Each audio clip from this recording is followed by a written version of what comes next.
Hello everyone and welcome back to TowerGate.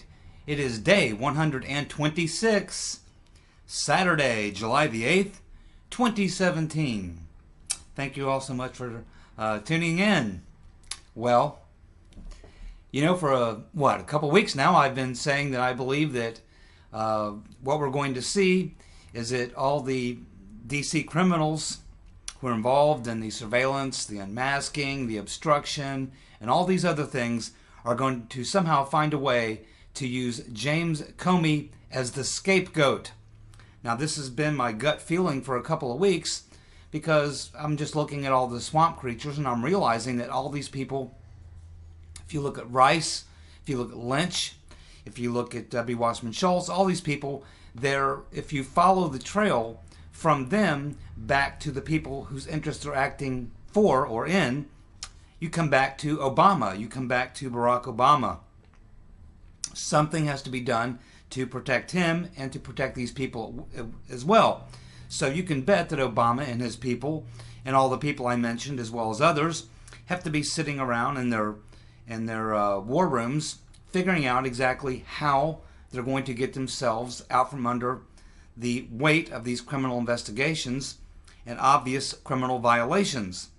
So for me, I just looked at James Comey as being the outside guy and not really a part of the inner circle within the Obama administration, and someone who probably is not able to tie anything directly to Obama. So it just kind of felt to me like James Comey would be the most obvious person to scapegoat, because someone is going to have to take responsibility for these crimes which we know have been committed. We're not looking at investigations to determine if there were crimes.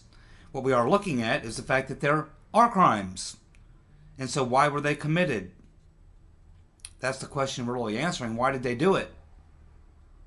How did this all happen? So these are very difficult things. We know that Susan Rice admitted to the unmasking. First she said she didn't know anything about it. But then after it was proven that she did, then she had to go out and do a softball interview with Andrea Mitchell on MSNBC after just going on PBS a week and a half earlier and saying she didn't know anything about any unmasking or surveillance.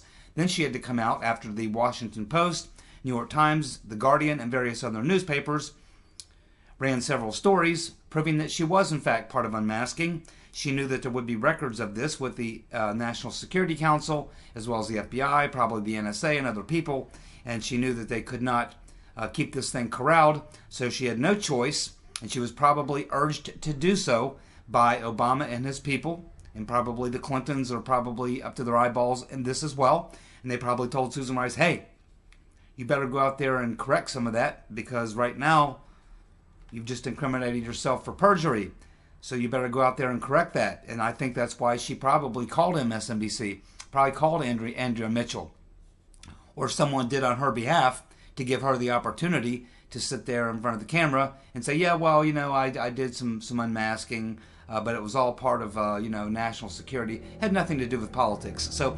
she wouldn't have just gone out there on MSNBC and had this conversation and brought this up and admitted to these, that she did this unmasking unless she was pressured to do so. And of course, because she had to do so, because she was going to be stepping into a perjury trap. And the same is true with Loretta Lynch, because we have James Comey's testimony that she tried to obstruct his investigation. It was her meeting with Bill Clinton on the plane. It was her telling him to change the nature of the description of the investigation to being a matter.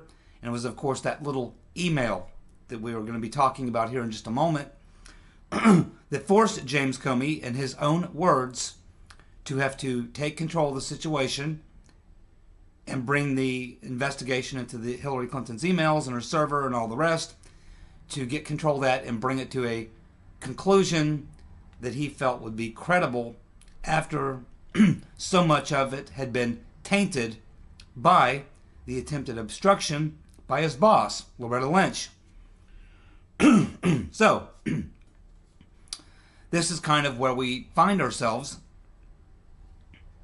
And so these are actual proof of things that Susan Rice and Loretta Lynch and others have done, which they can't deny, which they have to admit to, which are illegal. And therefore, they must find a way to get themselves out of this straitjacket. And that means they need to find a scapegoat. So in my mind, James Comey was the obvious person. The only question I had was exactly how are they going to do it? So yesterday, we get an idea of exactly how they're going to do it. And it appears that I've been proven correct, that in fact James Comey is going to be the scapegoat. It was a gut reaction I had, and it looks like I've been proven correct. Now it looks like we're getting some insight into the method that they're going to use, the strategy that they will employ to scapegoat James Comey. Now, we haven't seen Susan Rice's play, but yesterday we got a glimpse into Loretta Lynch's play. Because yesterday, Loretta Lynch's lawyer, Robert Robin, responded to the letter that was sent to him by the Senate Judiciary Committee, 3 pages long, with a bunch of questions for Loretta Lynch. And it appears that Loretta Lynch and her attorney have now returned that letter with their responses. And he came out yesterday and made 2 statements regarding the responses to that letter. And one of those responses he gave is that his client, Loretta Lynch, has stated to him that she believes that the letter that James Comey was referring to is not authentic, that it is a fraud, that it is a fake. Rubin says that according to his client, the conversation that is in question on the email did not happen. And he says his client, Mrs. Lynch, does not even know Mrs. Renteria. Now, this email that we're talking about, this is the email that James Comey first talked about in a closed session, where he told the members of the Intelligence Committee in the closed session that his team, his FBI investigative team, had discovered an email, and it is discussed that Loretta Lynch is going to back off or not let the investigation into Hillary Clinton's email server go too far or delve too deeply. So this is the email that we're talking about. Now, the committee was originally briefed in this closed or classified session they did with James Comey. They then requested a copy of that, and they now have a copy of that email. Now, Loretta Lynch's attorney is stating that his client says that that email is a fraud. First of all, let's deal with 2 things here. Number 1, the email itself. We've had several different reports on exactly who is talking in the email, what it's referring to.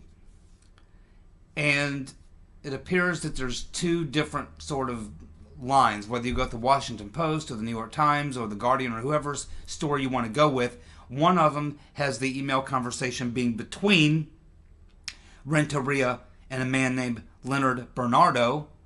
Another story has the conversation being between Debbie Wasserman Schultz and Leonard Bernardo.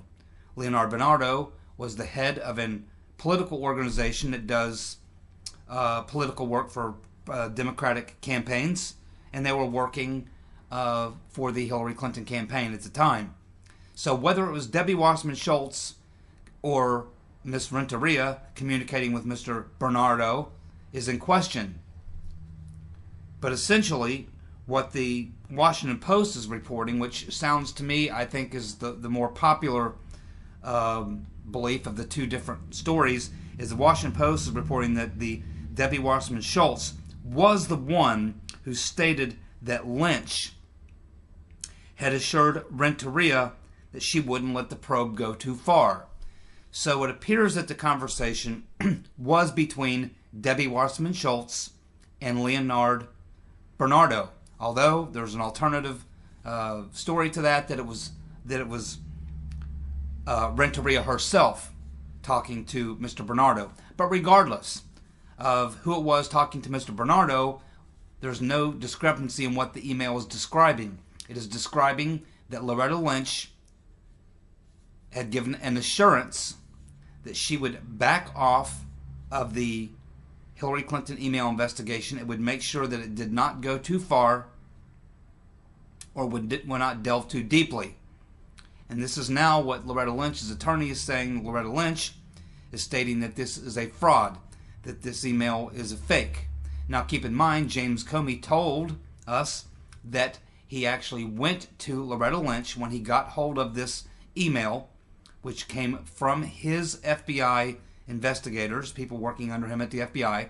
They presented him with this email, and then he goes to Loretta Lynch and says, hey, look at this email, at which point he says that she looked at it for a second, for quite a few seconds. He said there was a long amount of time, according to his description of that particular moment in time, that it was some uncomfortable period of time, that she looked at it and then gave him a steely-eyed look and then said to him, if you have nothing more, then you can go ahead and leave. So she didn't respond. She didn't look at him and go, huh? What's this? This is crazy. This is not true. This is fake or fraud. It's not what she did. That's not how she reacted. There was a long period of silence, an uncomfortable period of silence. Then she looked at him very steely-eyed and basically threw him out of the office. So it doesn't sound like to me the response that you would have if you looked at something that was about you, an email conversation either you had or someone was having about something you said or did, that you would look at it, and if it was a complete fraud, you would look at it and say, huh? I didn't say that. Oh, this is crazy stuff. This is fraud. Here, whoever gave you that, tell them it's fake. That's not what happened. So the question comes down to, who do you believe? Now, what's very interesting about this is they're not making James Comey out. You know, like I said, I didn't know exactly how they would go about framing Comey or scapegoating Comey, but the way that they're going to do it is not by making Comey look like he's doing something illegal or that Comey's the bad guy. No, they're going to make Comey out to be a dupe. He was fooled. Yeah, he got this information and he thought it was legit, but as it turns out, it wasn't legit. It was a fake email, a fake document. Now, I got to look at this from James Comey's point of view. Some of his investigators come to him after turning up this email in their investigation, and they give this to James Comey. He reads it. He has to go, oh my goodness. Uh-oh. Whoo. This is not good. You know, man, this is my boss. This could throw this entire investigation. This opens up an entirely new investigation. This blows this thing wide open. I've got the Attorney General promising a member of a political campaign that they're going to obstruct justice in this investigation that I'm in charge of. Do you think that James Comey just looked at that and said, okay, well, I guess I better go see Loretta Lynch, and then goes and sees Loretta Lynch? Or do you think Comey would look at it like any rational person, especially we're talking about the FBI director? You know, we're not talking about Oliver Twist. We're talking about the FBI director. You would think that he would have, as soon as he got this in his hands, he would have looked at this and said, where did you get it? How did you come across this information? Is this legitimate? Are you sure? Are you absolutely sure? Because what you're giving me shows obstruction of the Attorney General, my boss. This is a major deal. Are you absolutely sure that this is a legitimate document? That's exactly what the FBI director would have done. It's what I would have done. It's what you would have done. Nobody in his position, the FBI director, would have been given this and then gone straight to the Attorney General without making absolutely sure that this was a legitimate communication. So what we have now is Loretta Lynch's attorney, in response to the letter that she was sent, which precedes this letter will precede her coming into the Congress to testify. She's stating that the letter is a fraud and essentially that James Comey and the FBI were fooled. They were fooled by a fraudulent email. It's not true. That's the defense she's going with. She's going to play he said, she said. She's going to play the game. Hey, it's a fraudulent document, and force James Comey and the FBI to prove that it's legit. Whether or not they can do that, I don't know. But that's the way they're going to play it. He then comes out later, this attorney, Robert Robin, speaking on behalf of his client, Loretta Lynch, and tells in another press conference that to the best of her knowledge and recollection, Mrs. Lynch, nor any representative of the Department of Justice, of the Attorney General's office, discussed the email investigation with Ms. Renteria or any DNC official or anyone in the Hillary Clinton campaign. Notice the words, to the best of her knowledge and recollection. Whenever you hear those words, to the best of my knowledge, recollection, I can't remember, I can't recall, remember, this is exactly what Loretta Lynch did in her last hearings after the meeting with Bill Clinton on the tarmac. She was asked a little over 100 questions. To 74 of them she replied, I can't recall, I don't remember. So this is obviously the strategy that they're going to employ for Loretta Lynch to try to get herself off the hook. She's going to challenge the authenticity of the email, which clearly indicts her. She's going to put it on James Comey and say that he's a dupe. He was fooled. He and the FBI were fooled by a fraudulent email. And anything else that's asked of her, she's simply going to say she can't remember. She doesn't recall. This is going to be the Loretta Lynch strategy, and I assume that the same will be true of Susan Rice. She too will find a way to make James Comey the scapegoat. They're probably working on that now. So this looks like the grand scheme. Just as I suspected, they're going to make James Comey the scapegoat, but instead of making him out to be a bad guy or to be a criminal or anything like that, which could probably push this thing in a direction they don't want it to go, they're simply going to try to make it look like he made a mistake. He was incompetent. He was fooled by the Russians. The Russians fooled him again. Yes, that's exactly what's going to happen. Whether or not that's going to work, I don't know. I kind of doubt it. I don't think so. I doubt if Mr. Comey and the FBI are just going to sit back and take it. I expect we'll hear some pushback. Of course, they did this on a Friday after 5 o'clock. So we can assume that over the weekend, as the FBI and James Comey are learning of this, you can bet that by next week, someone at the FBI, probably Comey himself, will have something to say about whether or not the FBI and Mr. Comey were made fools of, or whether they can prove that this was legitimate. We've already heard from Senator Candy Pants Lindsey Graham. He's already commented on it. He has stated that he believes that the email is authentic and legitimate and real. And he says that the FBI, that he has talked to them several times on this issue, and he says they've never given him any indication that the email was fake or fraudulent.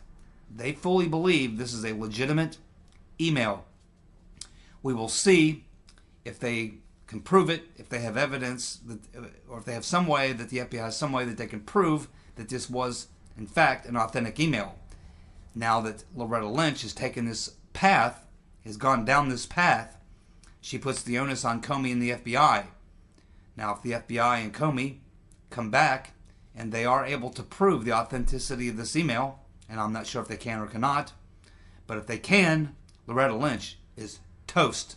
Because now, not only has she lied about what was talked about in this email, she's also now accused the FBI of being incompetent or fools for the Russians, and this could boomerang on her and come back and be even worse. I'm not sure if this is a prudent plan or not. We will find out, because I seriously doubt if the FBI is just going to sit back and allow themselves to be made fools of. If they have proof of this, I expect they'll certainly try to prove it.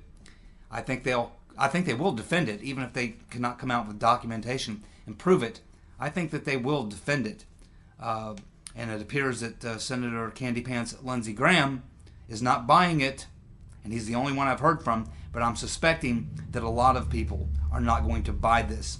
Maybe they were just floating it out there to see what kind of response that they get. But I don't, it doesn't seem like a prudent move to me. I understand the scapegoating of James Comey. I understand you want to make him look incompetent and the FBI to look incompetent, look like they were fools. But, boy, oh boy, I certainly wouldn't want to have pinned my hopes on this particular play. I don't know if it's going to fly or not. But she still has many, many other questions to answer, doesn't she?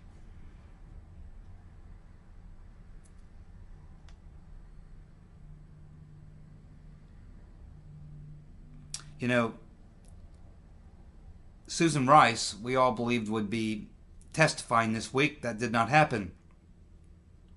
But on Thursday, it appears that Susan Rice did an interview with some magazine where she stated that she will be testifying in front of the House Intel Committee.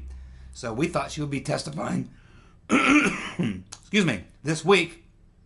Of course, that did not happen.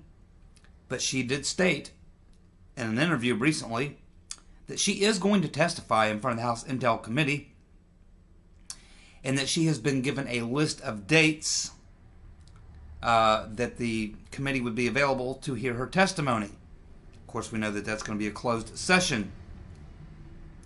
In response to that, Representative Pete Hoekstra says that the Susan Rice testimony should be public, not a closed session. He says that only parts of her testimony which would involve classified information should be in a closed session. But for the most part, most of her testimony, he said, should be done openly in front of the Congress and the TV cameras. So Mr. Hoekstra, Pete Hoekstra, is now pushing back on this idea that Susan Rice wants the closed session. And I can assure you that the Susan Rice people are coordinating with the Loretta Lynch people and the Valerie Jarrett people and the Ben Rhodes people and the Hillary Clinton people. These people are all getting their ducks in a row. They're circling the wagons. They're getting their defense put in place. They're figuring out exactly a strategy for how they're going to try to get themselves out of this thing with their reputations and their necks intact. It's a very dangerous road that they're going down. Pinning it on James Comey and the FBI, just as I knew they would. We'll see if this power play succeeds or if it blows up in their face. It appears that the early take on it is that not a whole lot of people are buying it. I don't buy it. I don't believe it at all. I believe that the email probably is legitimate.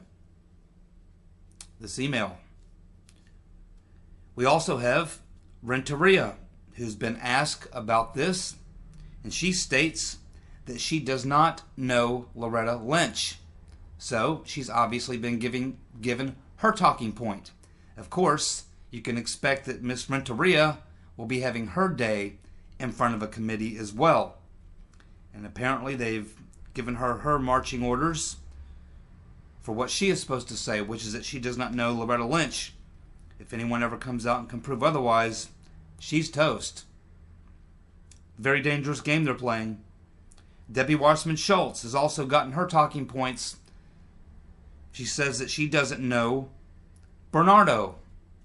So we're told that by the Washington Post and the Guardian that Debbie Wasserman Schultz was in the email conversation with Mr. Bernardo. Now, Debbie Wasserman Schultz stating she doesn't even know Bernardo. That's hard to believe. That's really hard to believe. Just about everybody else knows Mr. Bernardo. his organization has been working for Democrats in elections for many, many years. He's an insider. He knows all these people. But it appears that we're now seeing some movement as these hearings approach. And it looks like they finally decided on a strategy. That's what all this tells us. That's what these revelations tell us. We now have Debbie Wasserman Schultz and Renteria coming out and making a statement that they didn't know people. We now have Loretta Lynch's attorney coming out and making her statement that Comey and the FBI are mistaken, that they fell for a fraudulent document. Barack Obama is on an extended vacation in Indonesia, where he's out of touch and out of reach. My guess is he'll stay there for a while, and then he'll go somewhere else where he'll be out of touch and out of reach. Because I do know that Trey Gowdy and others have mentioned that they would like to have Obama come in, probably in a closed session. I think Obama is going to do his very best to stay out of the country. Send him back an email. Hey, I'd love to come and testify, but right now I'm surfboarding and waterboarding and or surfboarding. He should be waterboarded. I'm surfing in Indonesia. Sorry. And after that, I'm going back to Hawaii. Oh, and then I'm going to be here and there. Sorry, I just can't get back. That's what you can expect from Obama. He will make himself extremely unavailable. After all, he's got a lot of vacationing to catch up on. He didn't get to do much vacationing or playing golf or basketball or bowling or hanging out with rap stars at the White House during his years in the House of Ill Repute in Washington, D.C., the home of the swamp. No siree. Obama has got his people working on it, though. Valerie Jarrett at the command center there in Washington at his multi-million-dollar mansion, which is now having a nice big wall erected around it. And for the man who doesn't believe in walls. So she's running the operations, I'm sure, in daily contact with Obama, the Democrats, Obama, the Clintons, and their minions, all putting together their plan now for how they're going to try to get themselves out of this legal jeopardy. And you can see now the plan's developing just as I said it would. James Comey and the FBI are going to become the scapegoat. Let's see if they roll over and take it. I'm guessing they will not. Let's see how many people actually believe this story that the emails were fake and that Debbie Wasserman Schultz doesn't know Bernardo, that she never was involved in that conversation, and that Renteria says she doesn't know Lynch. I wonder if Renteria is also going to say that she was not part of that email conversation, because eventually someone will want to ask Renteria who told her that Loretta Lynch was going to back off. Did Loretta Lynch tell her that personally? Did Debbie Wasserman Schultz tell her that? Did Robbie Mook tell her that? Did someone else tell her that? Who told her that? Maybe Fusion GPS? Glenn Greenwald? Come on. Someone is going to have to drop some names. Someone is going to have to start pointing some fingers. Otherwise, Loretta Lynch and Susan Rice, are going to be in some serious legal jeopardy. That's what this tells me. They're going to try to do a my word against your word, and then both Rice and Lynch will probably respond to most of the questions that I can't remember. I cannot recall. This is how they're going to try to wiggle off the hook. Remember, these are only congressional hearings.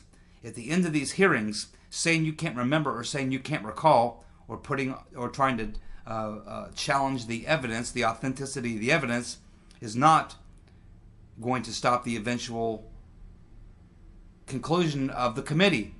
At the end of this, they're going to determine if they think there's reasonable cause that a crime has been committed. If so, they're going to refer it to the Justice Department.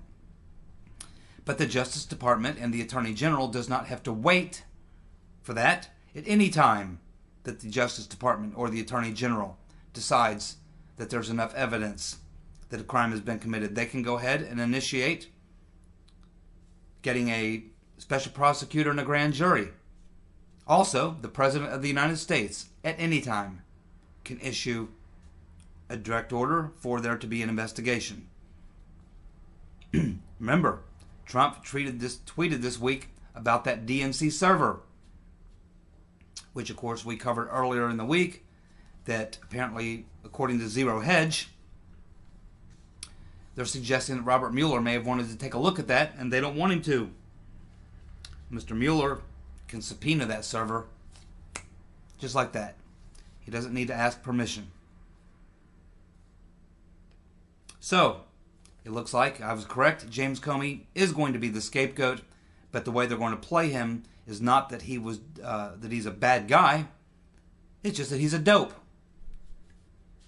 We'll see how the FBI and James Comey respond to these allegations, and we'll see how many people actually buy it. I am not buying it. Lindsey Candy Pants Graham does not buy it.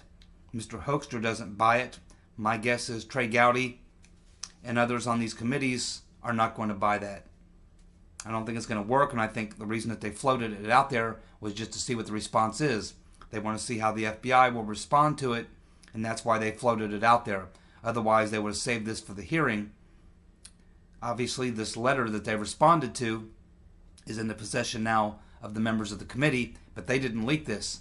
This was Loretta Lynch's attorney coming out and doing a press conference, too, where he gave two different statements. That tells you a lot. Tells you a lot.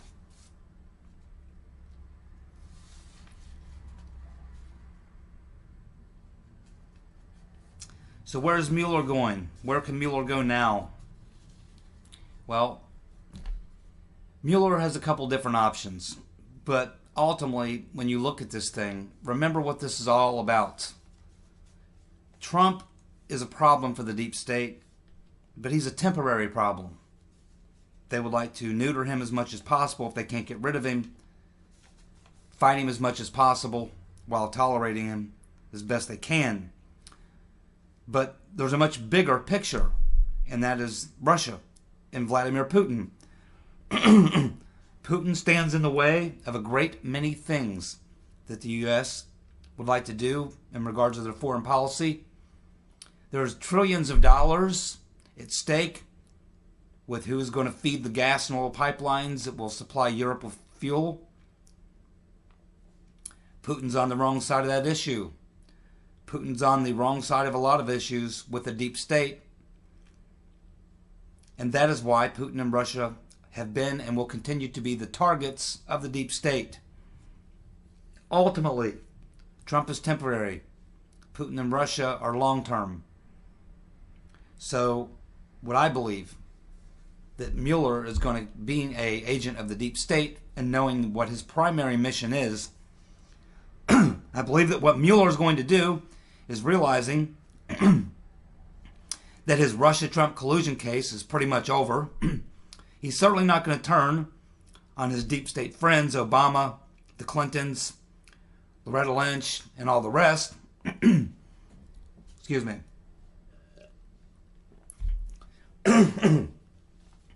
He's not going to be able to walk away and say, I didn't find anything, we're a bunch of fools, like James Comey. So what Mr. Mueller is probably going to do is he is going to do a investigation of the Russians and Putin, and at the end of his investigation, his findings will put the blame on Putin and the Russians, and that's how he will get himself out of this thing, to walk away with some credibility without getting himself in trouble with the domestic politics in investigating any of these deep state monsters, or investigating the president, which could come back to fire on you very badly. So, I believe that Mr. Mueller, the way that he's going to get himself out of this is to put it all on Putin and Russia and walk away. That's what I think is going to happen with Mr. Mueller and his posse. It's the safe play. And I think that's what they'll do. I think he wished he wasn't involved in any of this right now. I know CrowdStrike wishes they weren't involved in any of this right now. But ultimately, like I said, someone has to be the scapegoat. I figured it would be Comey, and now I believe that based on the revelations we received on Friday, that it is going to be Comey. And I would expect that as soon as Susan Rice gets her story straight with her attorneys, that she too will come out and find some way to make it look like it was Comey and the FBI, mistakes, things like that. I think that that is the way this looks like it's going to go. He said, she said, he's not a bad guy, she's not a bad gal. Mistakes were made. There was some oversight. There was some things that shouldn't have happened. No crime here.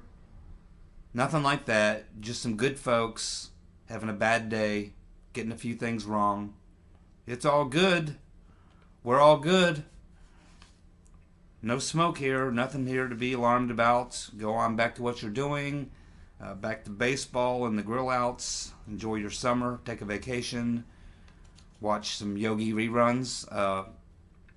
Do some things like that. Nothing to see here. Loretta Lynch is fine. No obstruction. Didn't try to affect the investigation. But you know, one question I would love to ask Loretta Lynch, if I was sitting on that panel, her statement says, according to her attorney, that according to her attorney, that she has no recollection,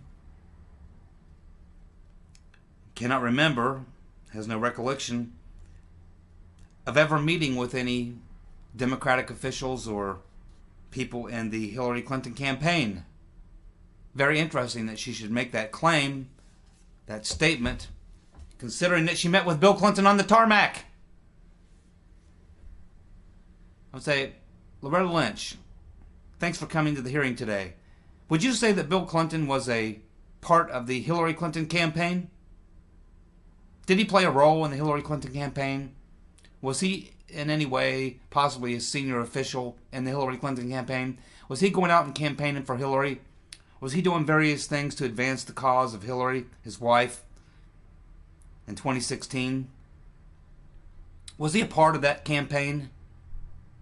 Because you just made a statement that says that you can't have any recollection, remember having any interaction or talking to anyone or apparently even knowing anyone who was part of the Hillary Clinton campaign or the Democratic National Committee. Yet, we know for a fact that you met on the tarmac with Bill Clinton, the husband of Hillary Clinton, who was active in her campaign, giving speeches for her, raising money for her, giving advice, hanging out with the people running the campaign, giving his opinion, offering up his position on what she should do strategy-wise.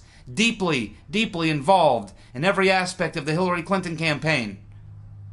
So to say that you never had any recollection or that you didn't have any involvement with anyone associated with the Hillary Clinton campaign is bullshit! Meeting with Bill Clinton on the tarmac was meeting with a Clinton campaign official, her husband. Therefore, the statement is false. My.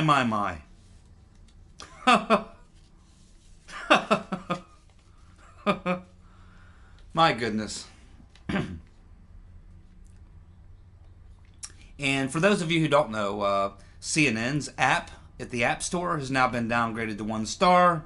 There is nothing lower than 1 star. If there was anything lower than 1 star, that's what CNN app would now have. Now, as Mr. Shapa pointed out in a comment on the previous video, CNN is a very tiny part of Time Warner's business. He says it's 7%. I've heard it's less.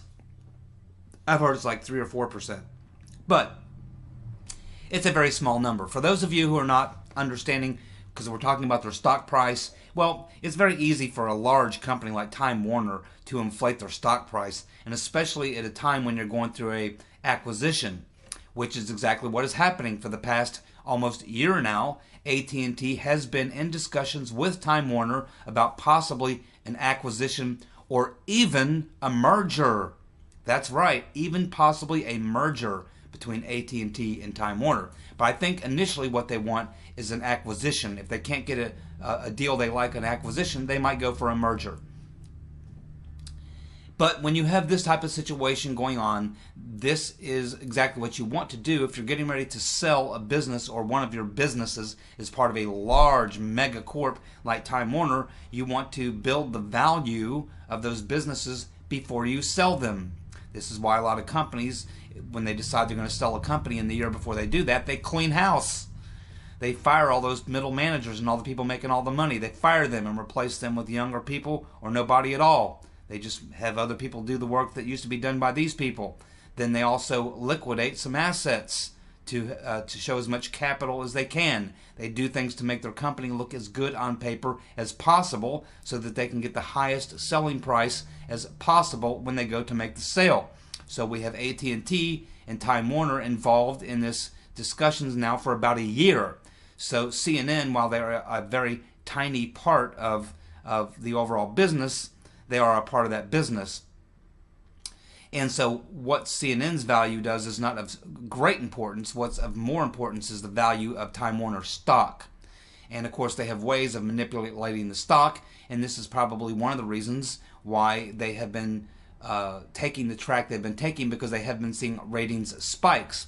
But just as I told you, that as soon as their audience realizes that they're being lied to, they are going to turn it off and go to somewhere else. It appears that some of them have gone to MSNBC because for the first time in a very long time, MSNBC appears to might have caught up to CNN and might even eclipse them. They're the only other place you can go.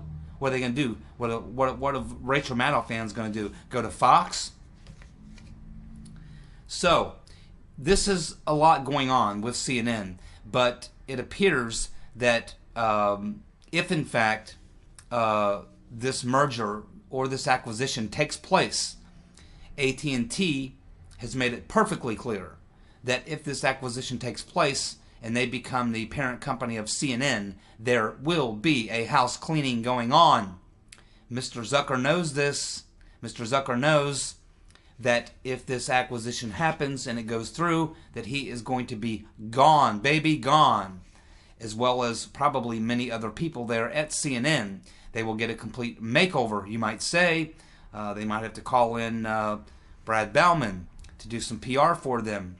They might need to call some other people to come in and try to save their neck. But again, a model like CNN or something like that, you come in, you do a house cleaning in an acquisition like that, you get rid of the Zucker, you get rid of some of their big hosts, you make some programming changes, and you basically recover. I just think that in the grand scheme of things, the value of CNN or the ratings they're a very, very small fish in a very small kind of pond situation for the overall acquisition between AT&T and Time Warner. So that's kind of the long view of what's going on there.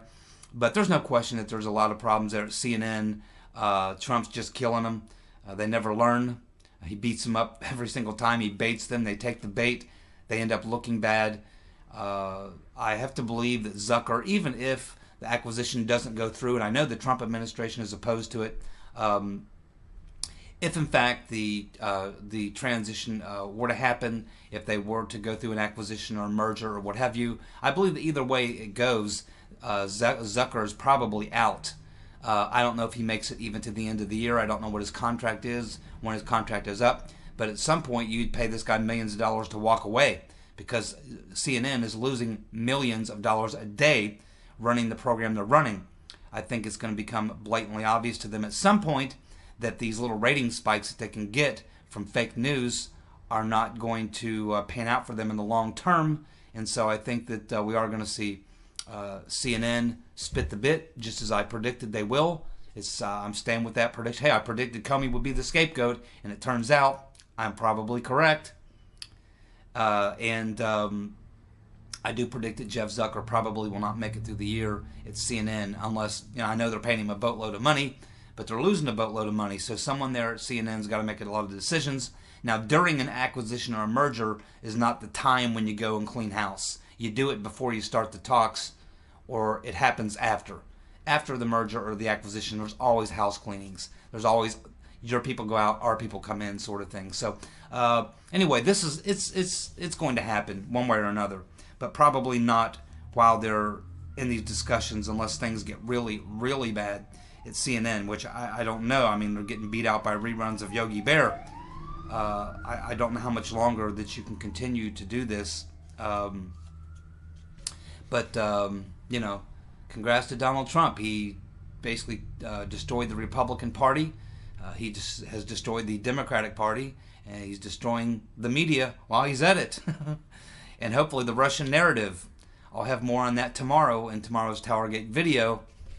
But basically, that's today's TowerGate video. It looks like that the Democrats have finally, after all this time, got their strategy together. They have now got a plan, and the plan is apparently just as I suggested it would be, to make Comey the scapegoat, but him and the FBI. But rather than pointing them out as being bad guys, they're not bad guys, they're just stupid. They got played. They're dupes and fools. We'll see how that goes. And that appears to be the major information that's happening today. We still don't have a date on Susan Rice, but she was supposed to be here this past week, but she didn't show up. Chances are, but the fact that she went out and stated, yes, I'm going to be testifying, they've given me some dates, and we'll have an agreement on that soon. And the fact that you now have Renteria and Debbie Wasserman Schultz now coming out and making statements, taking a position, what this tells you is that they've been strategizing, coming up with a plan. They now have their strategy. They now have their plan. They're going to give all their talking points and their plan to all the people who are going to be potentially interviewed, of which is many, including Samantha Power. She'll probably blame Comey too. And other people, I doubt seriously if Trey Gowdy and some of the other people on these committees are going to be that easily fooled, or if they're going to go away that quietly. I don't think that this is really going to work. I do think that there'll be fallout from this, but this is probably the best play that they have. And I can almost guarantee you that when Susan Rice and Loretta Lynch and all these other people who come to testify, I can almost guarantee that about 99% of them will get a severe case of selective amnesia, and they won't be able to remember or recall anything. So that is TowerGate, day 126. July the 8th, 2017, Saturday. I'll be back with you tomorrow, and we'll delve in a little bit to this meeting that Trump had with Putin that was supposed to last a half an hour that turned into a 2-hour plus session. We'll talk a little bit about that tomorrow and what that means. Thank you for tuning in today. You guys have a good Saturday night. It is movie night, and so for us, and we're going to go get some barbecued ribs tonight, so no grilling tonight. Nope, I won't be working the grill. I'm going to go pick up a couple slabs of ribs. And it's going to be a good time. Anyway, hopefully y'all have a good evening. Thank you for tuning in. See you next time. TowerGate. Bye.